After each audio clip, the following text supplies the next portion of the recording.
It really is a blessing. Could you turn me down? Just think, yeah. It really is a blessing to see 4 children being baptized, and when I see a baby, I automatically think of the complexity of human beings and how from birth to as we get older, there's a lot that goes into that formation process of who we are and how we see ourselves and the decisions that we make. And a perfect example of this would be, I see a lot of people up here who, for the baptisms who probably know each other fairly well. Some of you I know knew each other probably since birth, But I'm guessing that you still have a hard time understanding one another sometimes.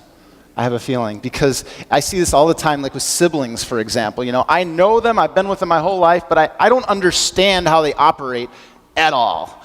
And I've found myself encouraged by this, especially when I talk to people who have been married for a very long time, 50 plus years, and I'll usually, it's without fail, I always hear something like this. The husband will say, well, I know my wife better than anybody else, but I don't understand at all why she does the things she does, or likes the things she likes sometimes, or does, or says the things she says. I've learned just to say yes, That's the way it goes, And then his wife will say something along these lines. I know my husband better than anybody else. We've been together forever, but I don't understand why he likes to go out to the woods and shoot animals.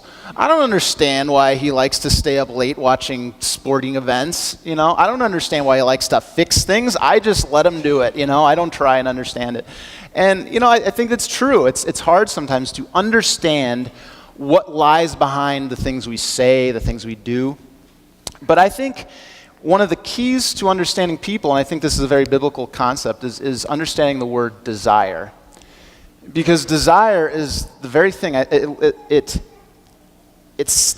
lives deep within us.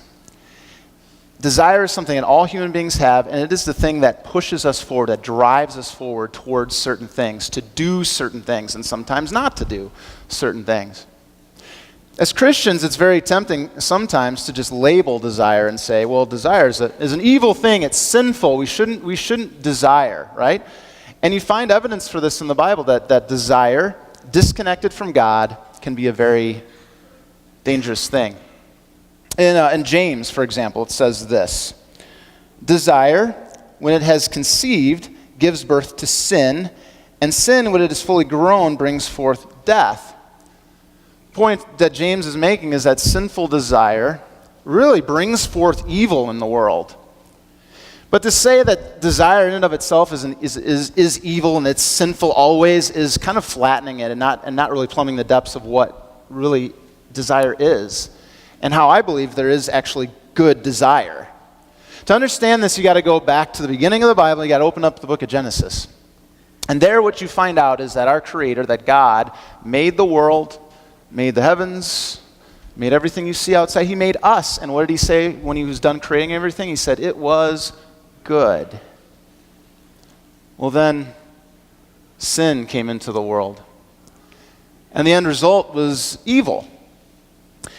Now, I would argue that evil really is what happens when you take the good things that God created, including our hearts, and you twist it. What happens when you twist good? What do you get? You get evil. I'll give you a few examples. Food, good thing. I love food. It's one of my favorite things. Without food, ask my wife, I love buffet lines. If you didn't have food, what would happen to your body? It would fall apart. We need food. We need the nutrients in food to regenerate our bodies and to keep us healthy, really. But what happens when you offer food to somebody with a gluttonous heart and they start putting a little bit too much into their bellies? You end up with oftentimes obesity, heart conditions, cholesterol, all sorts of problems, because this good thing that God gave us we are misusing. Another example of this would be life. God made us to live this world. He put life into this world. And what happens when you twist life? You get death. Death is not a good thing. It's what you get when you distort the good thing that God gave. And I believe that desire is the very same thing. It's something that's been placed within us.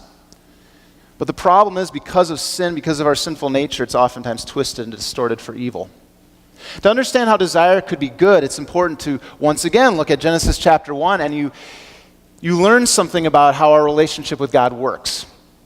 You hear about this concept of us being made in the image of God.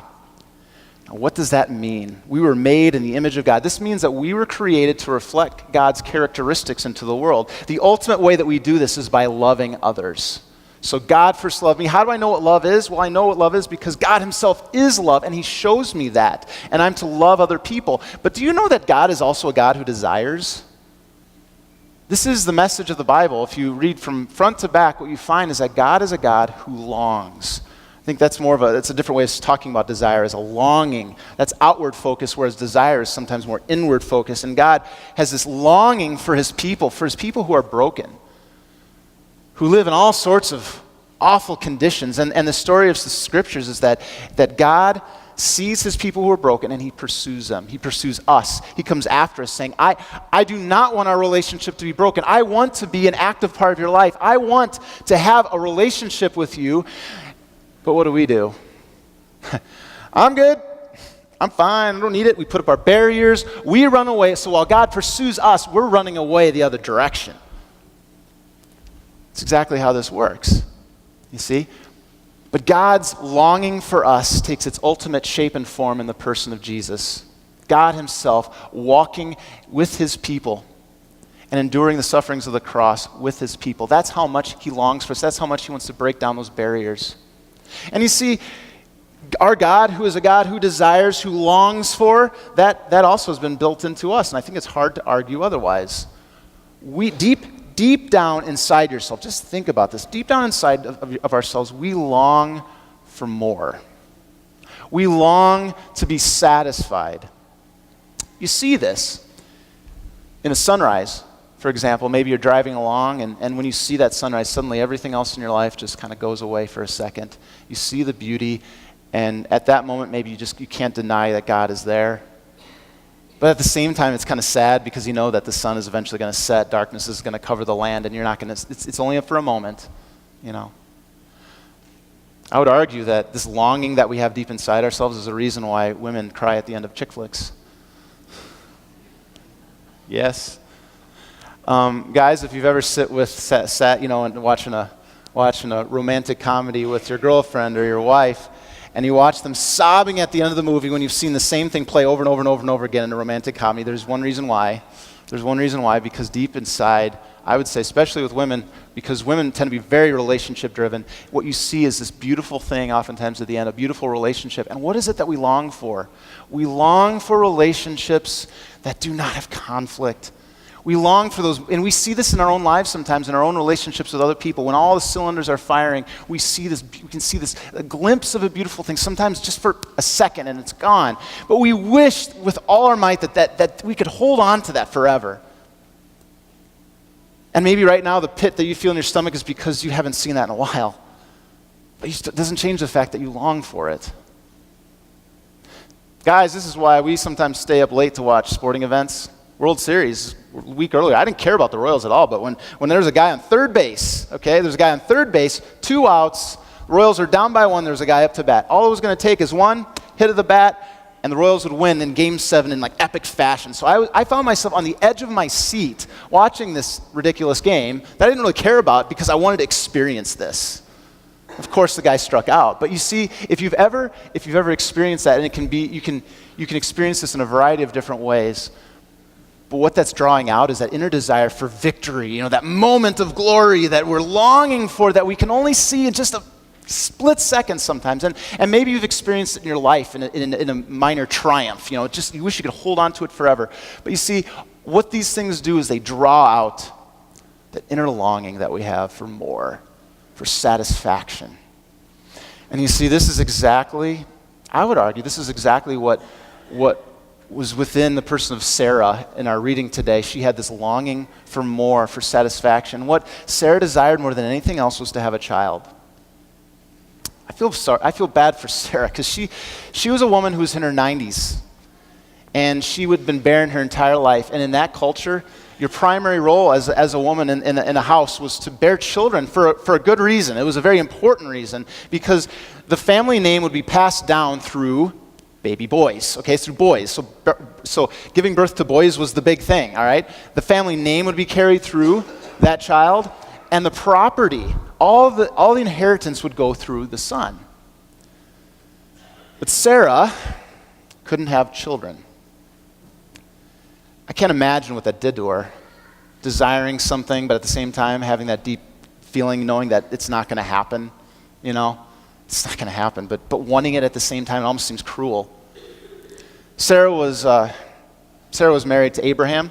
We talked about him last couple weeks. If you've been here in worship, you've heard us talk about Abraham and how God came to Abraham and he promised him that through his family, all the people of the world would be blessed. And what he meant by this was that Abraham would have a son. And through that son, the world would be blessed, okay? Now, God made this promise several times, and I can't help but imagine that Abraham had this conversation with Sarah about this promise.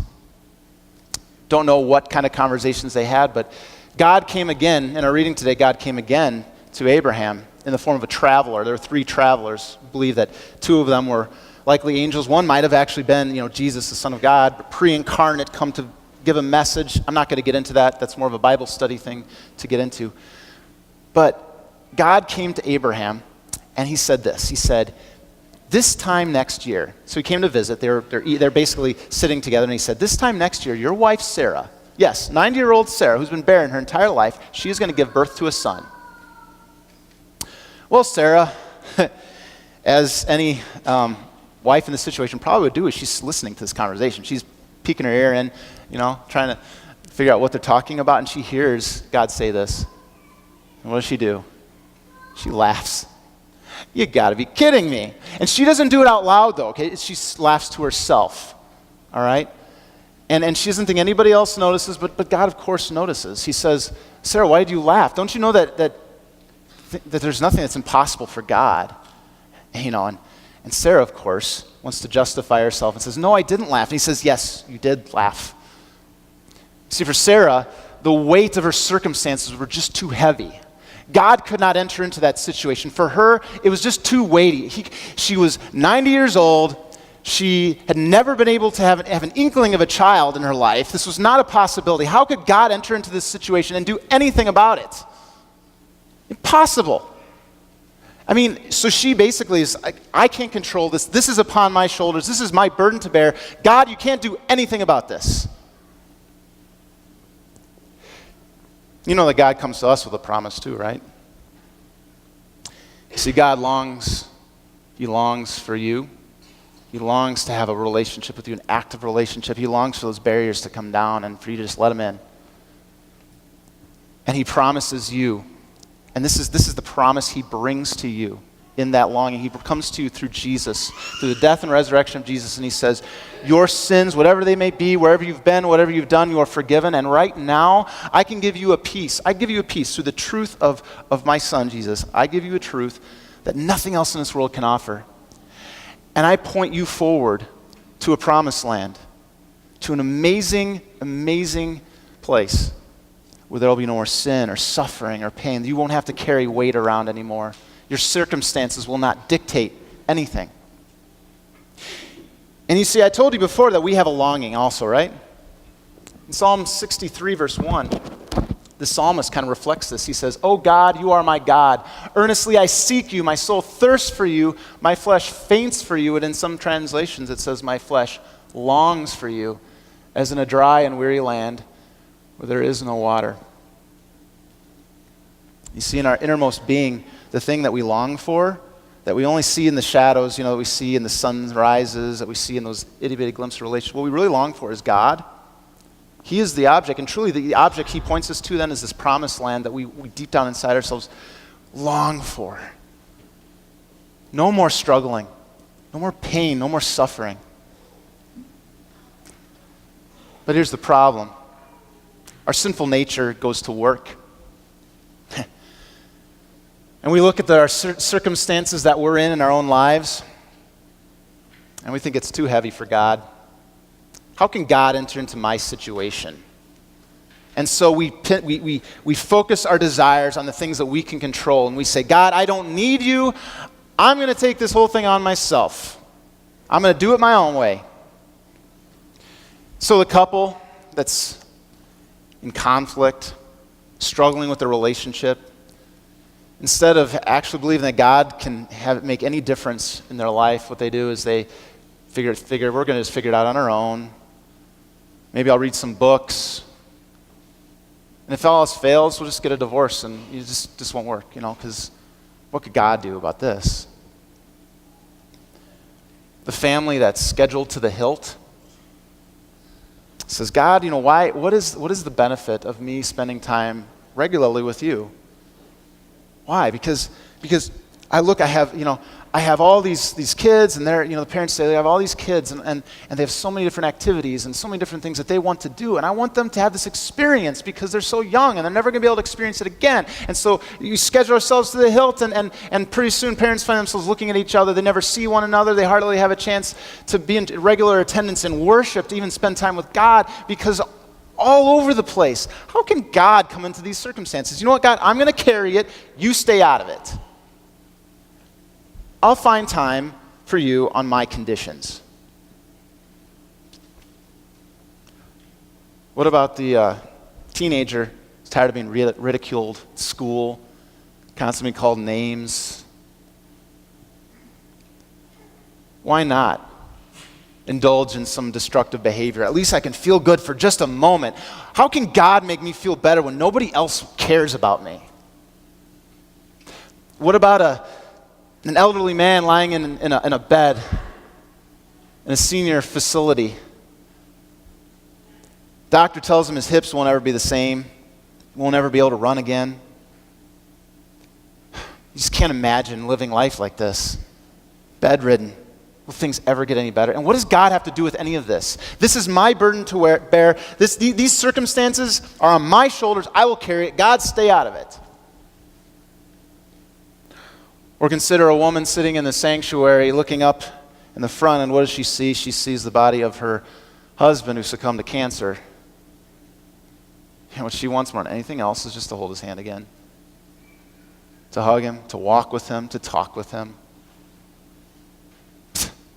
It's not going to happen. And what does God have to say about any of this? How can he enter in those circumstances? It's just too weighty. Stay out of it, God.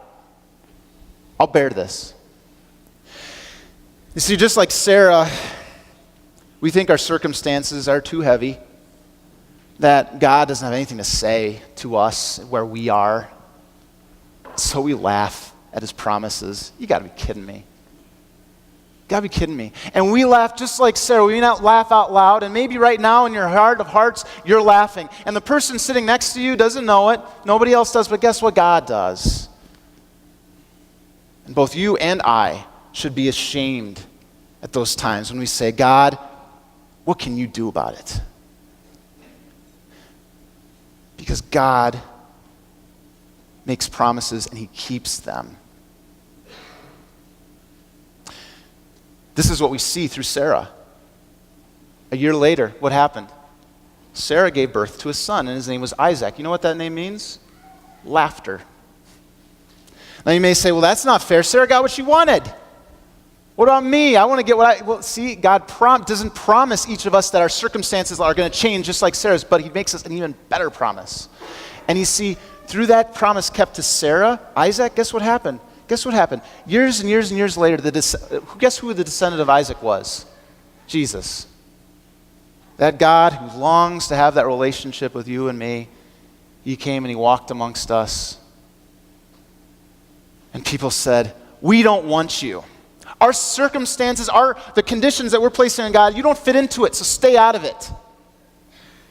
So they nailed him to a cross. And amazingly, ironically, it was through that God sought to break down our barriers, invite us into that relationship with him. And even better, amazingly, if you look 3 days later, what happened? Jesus rose from the dead, pronouncing victory over sin and death, saying, guess what? You think your circumstances are horrible right now? There's hope. Things will get better. They will. Even if it's not in this lifetime, they will eventually. So for that couple struggling with their relationship, God says, I will show you what a pure relationship looks like. Look at my son Jesus on the cross. Forgiveness is to be the thing that stands at the center, Christ at the center.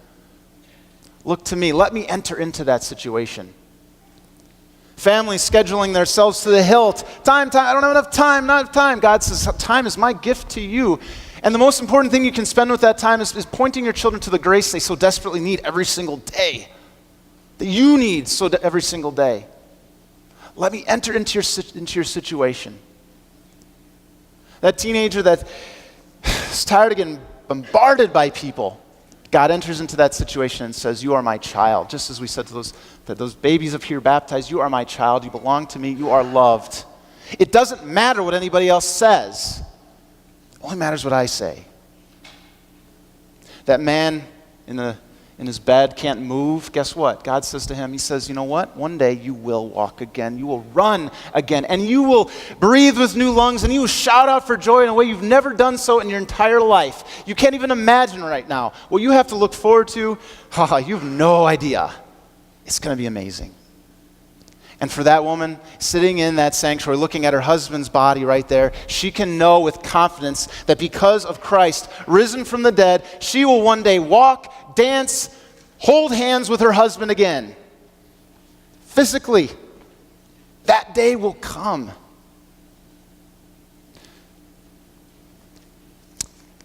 Second Corinthians says this. In our circumstances, in the trials that we go through, we do not lose heart. Though our outer self is wasting away, our inner self is being renewed day by day through the love of God through Christ Jesus. For this light momentary affliction is preparing us for an eternal weight of glory beyond all comparison. You think the circumstances you're in right now are weighty? Guess what? Guess what God has in store for you is something that's going to make all these things that you're going through right now feel like, whew, what was that? As we look not to the things that are seen, but to the things that are unseen, and I know that's difficult. For the things that are seen are transient, temporary, but the things that are unseen are eternal. Brothers and sisters, this is why, we sometimes harp so much, I guess, on worship and Bible study, because it's one of these things where we gather together to encourage one another in our given circumstances. When you first hear that coming to God and worshiping Him, the first time you hear it is oftentimes law. I need to do this. But the more time you spend with God, the more time you dig into His Word with other people, guess what? It opens your eyes. How was I so blind? That's the power of God's grace. C.S. Lewis once said, in the meantime, as we wait for this glory, the first comes the cross before the crown, and tomorrow's Monday morning. It's like there's drudgery in life sometimes. We have to get through things, but that is why we gather together. We encourage one another, and what do? We point ourselves to Christ and His cross and the future glory to come. May we continue doing that together for the sake of Jesus. Amen. Amen.